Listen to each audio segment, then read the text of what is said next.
दोस्तों नमस्कार। मैं राधेश्याम यादव और आप देख रहे हैं मेरा विद्रोही चैनल। मेरे विद्रोही चैनल पर आप सभी का बहुत बहुत बहुत स्वागत है। आप मेरे वीडियो को लाइक करें, मेरे चैनल को सब्सक्राइब करें और बेल आइकन दबाना न भूलें, जिससे जब भी नया वीडियो अपलोड करूं तो इसकी सूचना सबसे पहले आप तक पहुंचे। चलिए बढ़। अंग्रेजी में कहा जाता है, area of the life are very strange. जिंदगी के दायरे बड़े अजीब होते हैं। जिंदगी कब, कहाँ और किस मोड़ पर खड़ा कर दे यह कह पाना मुश्किल होता है। कभी कभी जीवन में ऐसे अवसर भी आते हैं जबकि सही फैसला करना मुश्किल हो जाता है और किस बेस पर निर्णय लिया जाए, कैसे निर्णय लिया जाए, यह एक बहुत ही कठिन प्रश्न खड़ा हो जाता है। और ऐसी परिस्थितियों में सही फैसला लेने का सबसे बेहतर तरीका है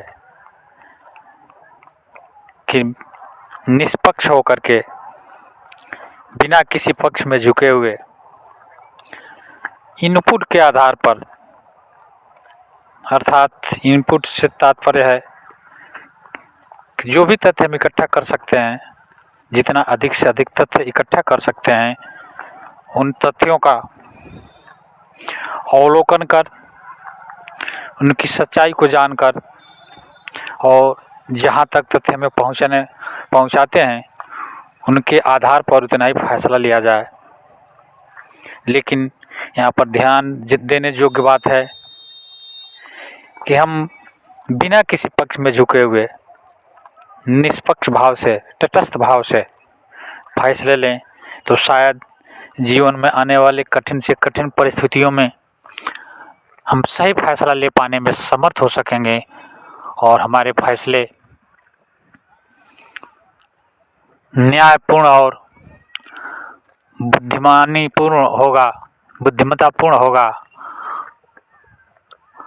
क्योंकि जल्दबाजी में बिना किसी तथ्यों के आधार पर किसी एक पक्ष की तरफ झुककर फैसले लेना हमें दुखी और विचलित कर सकता है। और हम अपने जीवन में तमाम फैसले इसी प्रकार लेते हैं और फिर अपने ही द्वारा लिए गए फैसलों के कारण हम दुखों से घिर जाते हैं, विषादों से घिर जाते हैं और पछताना पड़ता है कि हमने गलत फैसला ले लिया। मैं यह स्पष्ट करना चाहता हूँ कि समय, काल और परिस्थितियों के अनुसार अपने द्वारा लिए गए गलत फैसलों का गलत के रूप में स्वीकार करके अपने फैसले को परिवर्तित अवश्य करना चाहिए। और इसके लिए एक साहस की आवश्यकता है, जो साहस हर आदमी के भीतर नहीं है। लेकिन मैं कहना चाहता हूँ कि हर आदमी के भीतर यह साहस होनी चाहिए। हर आदमी को अपने भीतर यह साहस पैदा करनी चाहिए, क्योंकि एक ही परिभाषा, एक ही फैसला सभी परिस्थितियों में, सभी काल में लागू नहीं होती। समय काल और परिस्थितियों के, देश काल और परिस्थितियों के अनुसार परिभाषाएं बदलती रहती हैं, तो हमारे फैसले भी बदलते रहना चाहिए। और कभी भी निष्पक्ष भाव से, तटस्थ भाव से किया गया फैसला हमेशा न्यायपूर्ण होता है और उस फैसले लेने के बाद हमारे भीतर दुख और विषाद नहीं होगा। इसलिए कठिन से कठिन परिस्थितियों में भी फैसले लेते समय हम उस मामले में अधिक से अधिक सूचनाएं इकट्ठे करें और जितनी सूचनाएं मिल सकें उतने ही सूचनाओं के आधार पर उतने ही फैसले करें जहाँ तक हमें सूचनाएं मिली है, जहाँ तक हम जान सके हैं। उदाहरण के तौर पर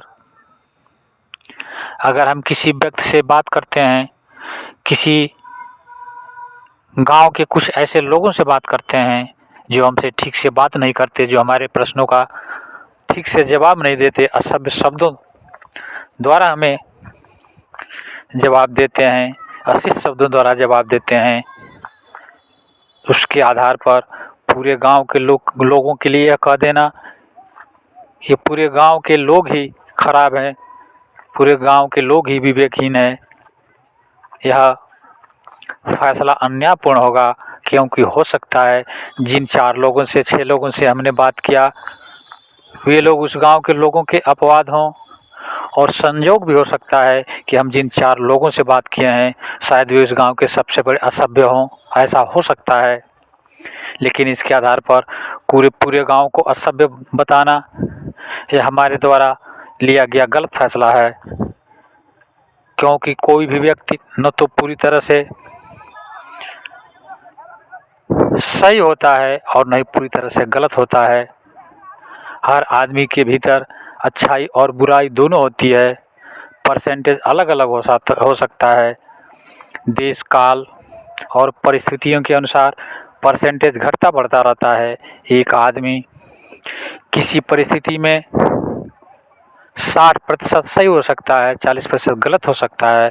वही आदमी दूसरे परिस्थितियों में उल्टा भी हो सकता है, 40% गलत हो सकता है और 60% सत्य भी हो सकता है।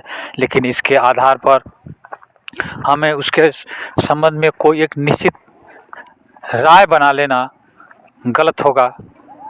इसलिए कि हमें जिन 4 लोगों से इनपुट मिला है, जिन 4 लोगों से हमें सूचनाएं मिली हैं, वे 4 लोग उस गांव का प्रतिनिधित्व नहीं करते।